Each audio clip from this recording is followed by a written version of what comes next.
So, Jeff, what did you think of the Iliad? The Iliad was a hard read. It was a thick read. It was kind of like reading Shakespeare, where you don't really get everything off the bat, but once you really analyze the text and figure out what he's saying and figure out where the story's going, you really begin to understand what's going on in the book. One thing I found really challenging in this book was definitely all the characters' names. Sometimes I had to go online and look what these names were, because they were. I sometimes got so lost in the names that I started forgetting what was going on in the story, because I was trying to figure out what was in the names. Yeah. How about you, Sedge? What did you find? Well, yeah, the names were challenging. I kept forgetting which person was on which side and things like that. Mm. But one thing I liked a lot about it was the whole aspect, like how the gods related to it. Yeah. Because in the movie, like Troy, most people have seen it. There isn't that, they don't really talk about that. They don't bring that up, Mm-hmm. and it plays a big role in the book, and it's very interesting. Also,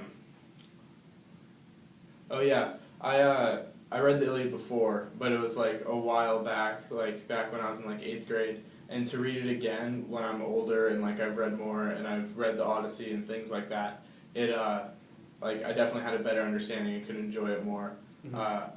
I thought it was great. I liked it. Yeah.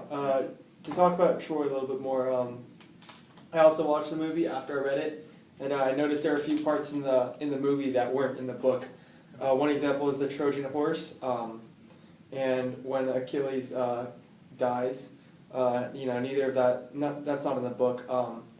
The book pretty much stops where after Hector dies, and pretty much after when his father Priam, I think, came to get his body, and then that's pretty much where it ended. Yeah. But it didn't say anything about a Trojan horse or Achilles heel, so it's kind of interesting to see where these stories come from. Yeah. If they're not actually in the book. But Yeah. I mean, Troy was a good movie. It was Yeah. definitely a good way to compare literature with the media. Yeah. So yeah. That's good. What did you think about like the epics and like the epic similes and the epic forms? Yeah, it was like you talked about earlier. It makes it sometimes a little hard to read and a little hard to get really into it. But once you get used to it, then I think it adds to it. Mm-hmm. It's interesting also because it reads more like Homer intended it, because when he wrote, he didn't write it. It was spoken, and it was just something people either acted out or narrated, and it reads sort of that way.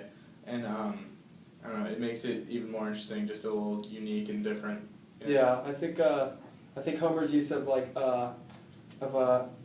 epic similes. I mean, you're bringing it's bringing language to the next level. It's like a mega simile. It's super descriptive, very vivid. Really brings a lot of life to the Iliad.